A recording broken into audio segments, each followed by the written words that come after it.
আমরা কেন instream add এই সেটআপটি খুব দ্রুত পাই না? অনেকদিন কাজ করছি ফেসবুকে। ৬ মাস ১ বছর হয়ে গিয়েছে বা ওয়াচ টাইম হয়ে গিয়েছে এবং ফলোয়ার্সও অনেক, বাট আমরা ইনস্ট্রিম অ্যাডটা পাচ্ছি না। কেন পাচ্ছি না? সেটার কারণ হচ্ছে আমি নিজেই আপনাকে সেই অভিজ্ঞতা এক্সপ্রেস করব। সেটা হচ্ছে যে আমরা ইনস্ট্রিম অ্যাড পাই না এই কারণেই আমরা রিলস ভিডিও প্রচুর পরিমাণে আমরা পোস্ট করে থাকি এবং রিলস ভিডিও পোস্ট করার কারণে আমাদের ওয়াচ টাইম, ফলোয়ার্স এবং এঙ্গেজমেন্ট, রিচ সব কিছু ঠিকঠাক আছে। তো এগুলো থাকা সত্ত্বেও আমরা কেন ইনস্ট্রিম অ্যাড সেটআপ পাই না? এর মূল কারণ হচ্ছে যে ফেসবুক আমাদেরকে প্রত্যেকটি ক্রাইটেরিয়া দিয়ে থাকে, সেই ক্রাইটেরিয়াগুলো আমরা ফুলফিল করি না বা সেই গাইডলাইন্স অনুযায়ী আমরা কাজ করি না। তার ১ নাম্বার হচ্ছে যে আমরা রিলস ভিডিওর পেছনেই পড়ে থাকি। আমরা ইনস্ট্রিম অ্যাড যেটা সেটআপ রয়েছে এটার জন্য কিন্তু আমরা ভিডিও পোস্ট কন্টিনিউ করি না, বা করলেও ছিঁড়ে করে থাকি। আজকে একটা বা ৫ দিন পর একটা বা ১ সপ্তাহ পর একটা বা ২-৩ দিন পর একটা কন্টিনিউ কিন্তু আমরা যারা ফেসবুক কাজ করি, যেমন আমি বলি, আমি অনেক দিন হয়ে গেছে ফেসবুকে কাজ করতেছি। আমার অনেক ফলোয়ার্স এবং ওয়াচ টাইম মোটামুটি খুব ভালো একটা পর্যায়ে চলে গিয়েছে এবং ওয়াচ টাইমের কাছাকাছি, কিন্তু অ্যাডস অন রিলসও সেটা পাচ্ছি না এবং আপনার ইনস্ট্রিম অ্যাডও সেটা পাচ্ছি না। কেন পাচ্ছি না সেটা আমি অ্যানালাইসিস করে দেখতে পারলাম যে ফেসবুকের প্রত্যেকটি রুলস আমি মেনে চলছি কিনা বা চলতে পারছি না। আমি নিজেকে নিজে প্রশ্ন করেছি, আমি তো ইনস্ট্রিম অ্যাডের জন্য ভিডিও পোস্ট করছি না। তাহলে কেন ফেসবুক আমাকে ইনস্ট্রিম অ্যাড সেটআপ দিবেন বা অ্যাডস অন রিলস দিবেন?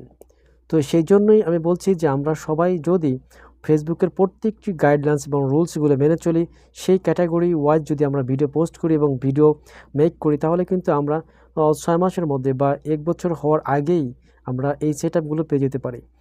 তো আমরা যদি প্রতিনিয়ত রিলস ভিডিওর পাশাপাশি, যেমন ইনস্ট্রিম অ্যাড ভিডিওর জন্য মানে ইনস্ট্রিম সেটআপের জন্য আমরা ৩ মিনিট সর্বনিম্ন ভিডিও, ৩ মিনিটের ভিডিওগুলো পোস্ট করতে হবে বা পোস্ট করতে পারি। এর বেশিও যদি আপনার কোনো টপিক থাকে, সেই টপিক নিয়ে কথা বললে আপনার বড় ভিডিও হতে পারে, বাট অ্যাট লিস্ট ৩ মিনিট আপনার থাকতে হবে।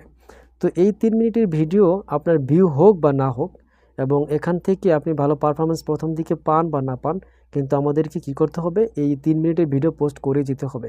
আদারওয়াইজ আমরা কিন্তু এই ইনস্ট্রিম অ্যাডের জন্য এই সেটআপটা কখনোই পাবো না। তো আমরা প্রত্যেকেই অ্যাডস অন রিলসের জন্য রিলস ভিডিও পোস্ট করব এবং ইনস্ট্রিম অ্যাডের জন্য ৩ মিনিটের ভিডিও পোস্ট করব। প্রতিদিন একটা করে ভিডিও আমরা পোস্ট করব। ১ সপ্তাহে ৭টা ভিডিও আমাদের পোস্ট হবে। তো কন্টিনিউ যদি আমরা ৩০ দিন করি, তাহলে ৩০টা আমাদের লং ভিডিও পোস্ট হবে। সাথে সাথে লাইভ ভিডিও থাকবে এবং ইনস্ট্রিম অ্যাডস অন রিলসের জন্য শর্ট ভিডিও থাকবে।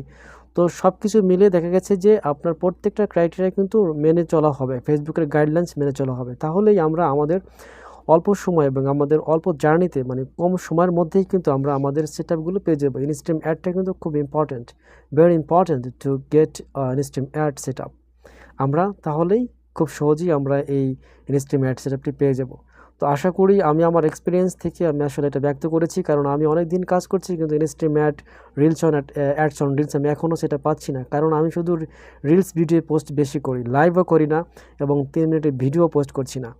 তো কী জন্য আমার অনেক পরে কাজ করা শুরু করেছে, সে কিন্তু অ্যাডস অন রিলস পেয়েছে এবং ইনস্ট্রিম অ্যাডও পেয়েছে, অনেকগুলো সেটআপ পেয়েছে। তো আমার দুর্বলতা এই জায়গায় যে আমি নিজেই দেখেছি যে আমি ইনস্ট্রিম অ্যাডের জন্য ৩ মিনিটের ভিডিও পোস্ট করছি না। তো বন্ধুরা, সবাই আমরা চেষ্টা করব ৩ মিনিটের ভিডিও মেক করার জন্য, লাইভ করার জন্য এবং অ্যাডস অন রিলসের জন্য রিলস ভিডিও পোস্ট করব। ভালো থাকবেন সবাই, সুস্থ থাকবেন। ভিডিওটি ভালো লাগলে শেয়ার করে পাশে থাকবেন এবং আমি প্রতিনিয়তই বলি যে আমার ভিডিও যারা শেয়ার করে এবং আমাকে যারা বেশি সাপোর্ট করে, আমি তাদেরকে ফুলের ভালোবাসা দিয়ে আসি। আমার বাগানের ফুল আপনাদের জন্য অল টাইম খোলা।